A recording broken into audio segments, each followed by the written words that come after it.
Good morning students. पिछली video में हमने क्वेश्चन नंबर 8 तक कवर किया था। आज हम डिस्कस करेंगे क्वेश्चन नंबर 9। कौन सी एक्सरसाइज है? 10.2 सर्कल्स।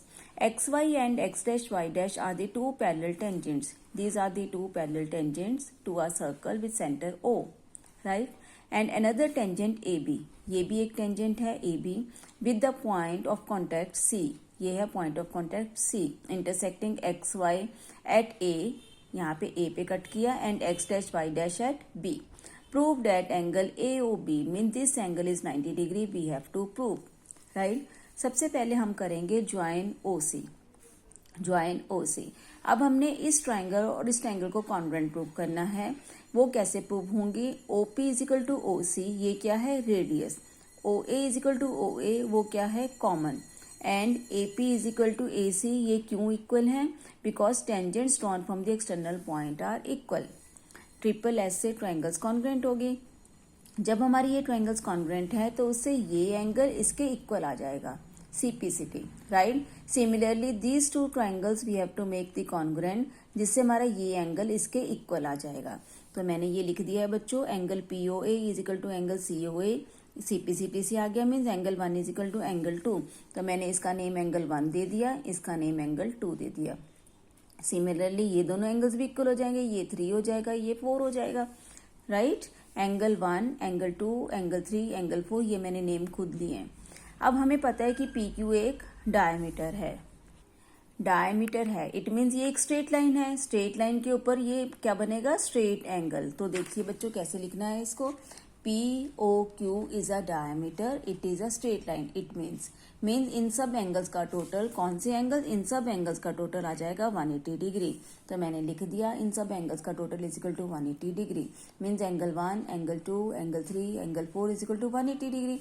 अब 1 तो 2 के इक्वल था, इसलिए ये ट्वाइस एंगल 2 हो गया। 3 4 के इक्वल था, इसलिए ट्वाइस एंगल 4 हो गया। हमने यहाँ से 2 कॉमन लिया, उधर जाके डिवाइड हो गया, तो आ गया हमारे पास 90 डिग्री। एंगल 2 प्लस एंगल 4, देखिए फिगर में एंगल 2 और एंगल 4 का अगर हम प्लस करते हैं तो क्या बनेगा? Angle AOB। तो हमने लिख लिया angle AOB which is equal to 90 degree. यही हमें प्रूव करना था। Question number 9 is finished. Question number 10 तो बच्चों बहुत ही सिंपल है, बहुत ही इजी है। Prove that angle between two tangents drawn from an external point to a circle is supplementary to the angle subtended by the line segment joining the point of contact at the centre. Means हमें prove करना है कि दो tangents के बीच में जो angle बन रहा है ये वाला और ये वाला, ये दोनों मिलके सप्लीमेंट्री एंगल्स बना रहे हैं। मीन्स इसका और इसका total 180 degree we have to prove. Angle APB plus angle AOB is equal to 180 degree, हमें ये प्रूव करना है। We know that radius is perpendicular to tangent. जो रेडियस है वो हमेशा टेंजेंट के परपेंडिकुलर होती है। तो हम ये लेके चलते हैं कि एंगल OAP और एंगल OBP 90 डिग्री आएगा। और एक ये क्वाड्रिलेटरल है, कौन सा? ABBO। ये क्या बन रहा है? क्वाड्रिलेटरल बन रहा है, ठीक है? 4 साइडेड फिगर है, ये क्या है? एक क्वाड्रिलेटरल है। उसमें दो एंगल्स हमारे 90-90 के आगे हैं, तो दो एंगल्स 90-90 के आगे, बाकी के दो एंगल्स का टोटल मुझे कैलकुलेट करना है। ये 180 उधर जाके माइनस हो जाएगा, तो angle APB plus angle AOB is equal to 180 degree. This we have to prove. अब है क्वेश्चन नंबर 11।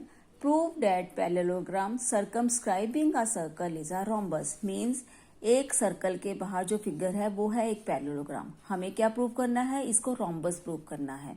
अगर ये एक पैरेललोग्राम है तो इसका मतलब AB CD के इक्वल है और AD BC के इक्वल है। तो हमने वही लिखा है, opposite sides of the parallelogram are always equal. अब हमें प्रॉपर्टी लगानी है कि tangents drawn from the external point are equal. ये दो टेंजेंट्स हैं, ऐसे अगर B से देखेंगे तो ये दो टेंजेंट्स हैं, ये दोनों इक्वल आएंगे। C से देखेंगे तो ये दोनों इक्वल आएंगे, और D से देखेंगे तो ये दोनों इक्वल आएंगे, ठीक है? तो मैंने यही लिखा है AP इजिकल टू AS। देखो इधर AP इजिकल टू AS, और BP किसके इक्वल आएगा? BQ के। ऐसे CR किसके इक्वल आएगा? CQ के, और DR किसके इक्वल आएगा? DS के। मीन्स सबके लिए रीजन सेम है, tangents drawn from the external point are equal. Adding all the equations, जब आप इनको ऐड करेंगे तो ये बनेगा AP और BP को ऐड करके AB बन गया, और इनको ऐड करके CD बन गया। इधर AS और DS को ऐड किया हमने तो AD आ गया, और इन दोनों को ऐड किया तो ये क्या आ गया? BC। अब AB तो CD के इक्वल है, ये देखो AB CD के इक्वल है, तो इसका मतलब A B plus A B लिख सकते हैं हम, ये बन गया 2ab। ऐसे ही AD BC के इक्वल है तो BC प्लस BC लिख सकते हैं, तो ये क्या आ गया 2BC।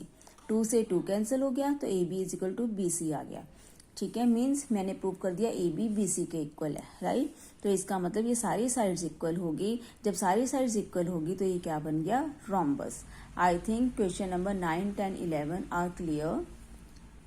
Okay, thank you.